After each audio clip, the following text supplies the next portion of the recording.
Hello, friends of the internet. I'm thrilled to be here today with Walker Kalan and Camille Trust, the director and pop star behind I Need Your Love, which is having its world premiere at Tribeca 2024 on, I believe, Sunday, June 9th at the Village East Angelica at 6 p.m., followed by screenings, I believe, at the Angelica 2 days later on that Wednesday.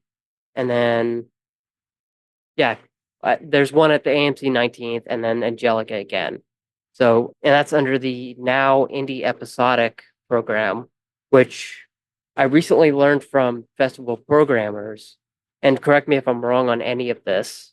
I believe that also goes to the Tribeca Creators Market, if I'm not mistaken, to get You indie pilots sold. Mhm. You're getting a shot at us before the big sale. Awesome.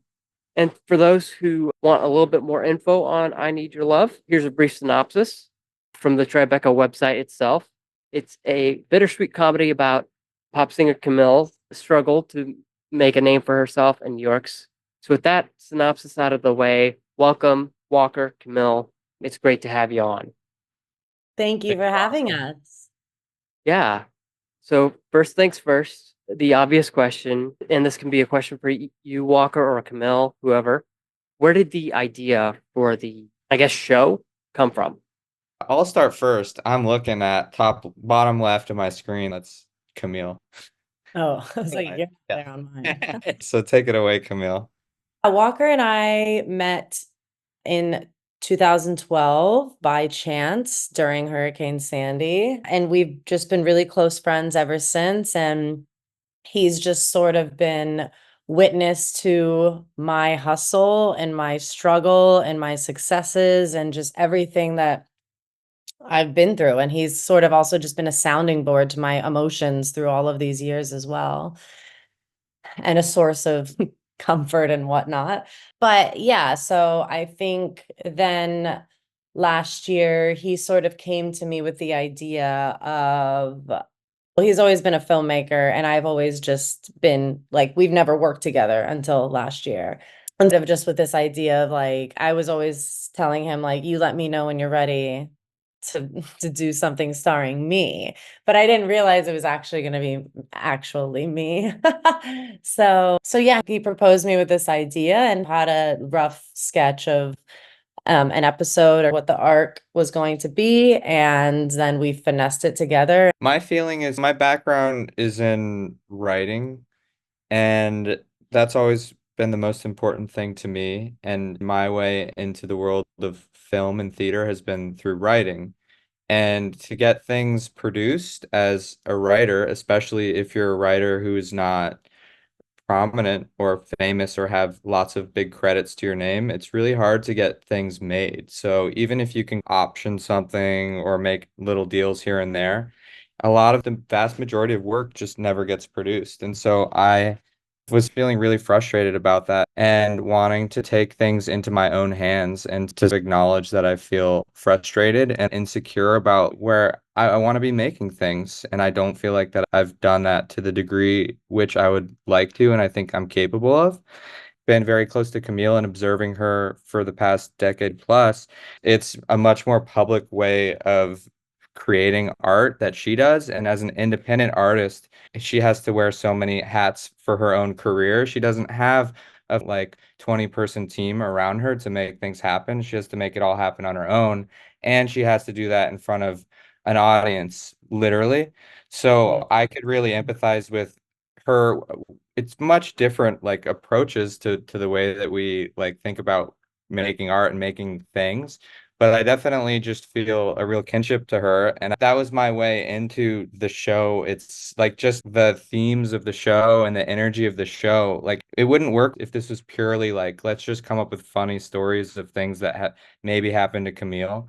There has to be some real connection to the material. And not only me and Camille, but every single person who worked on this with us. The reason they worked on it wasn't because we were paying them big bucks, because we weren't. We paid people Definitely not. good, but it was because they connected to and related to the material. And it's not only funny, we think and we hope and we know, but that it has some kind of depth to it through the honesty.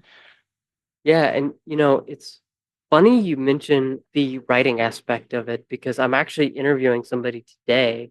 I believe, what is his name? Jeremy Mitchell, right after this. And one of the topics we're talking about today is I guess he sold a feature to Lionsgate, like his first, I think, yeah, something about selling a feature to Lionsgate with it only being its like second or third. So I'll Mhm. definitely have to ask the different side of that for him because, yeah. Anyways, I just thought that was interesting, Just given that interview I have today. But going back to you, Camille, um, I know a lot of this is kind of, I don't want to say stories from your career, but it's obviously inspired by, I'm sure, a lot of the stories from your career.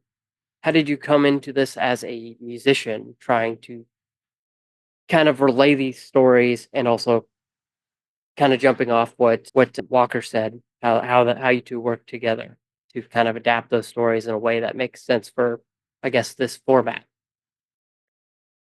Yeah, I think because I mean, my college degree is in theater. So I definitely studied acting in university and I did like student films and such.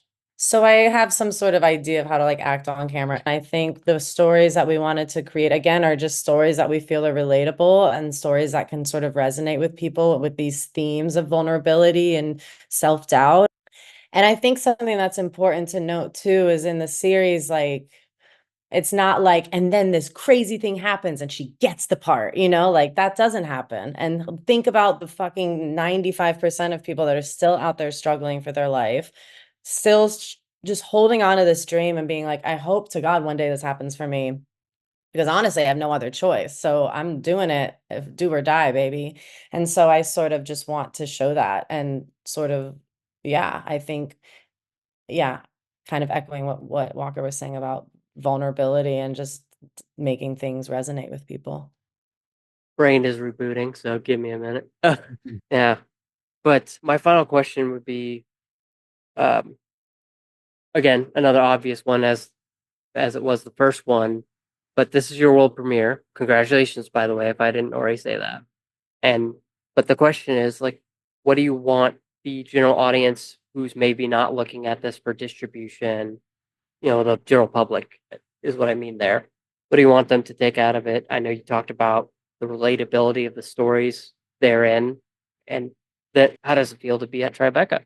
You know? Walker? Tribeca feels amazing. Everyone there has been incredibly generous and supportive of us, and the festival hasn't even started yet. So I am super grateful. I know that Camille is as well. How do we want people to respond to this? I mean, besides just like snorting their milk, spitting the milk out of their nose from laughing, which we hope it's And funny. snorting mouth, just It's gotta be funny, but like no. We want this story to connect. I know this already, and that it connects with people from very different like worldviews and very different walks of life. And it's not this is not a show for people like in the music industry. That's, it happens to feature a lot of music industry stuff, but that's like not who the show is for. Great if they like it. But the show is for people who are like open to flawed, complex, and hilarious characters. Camille.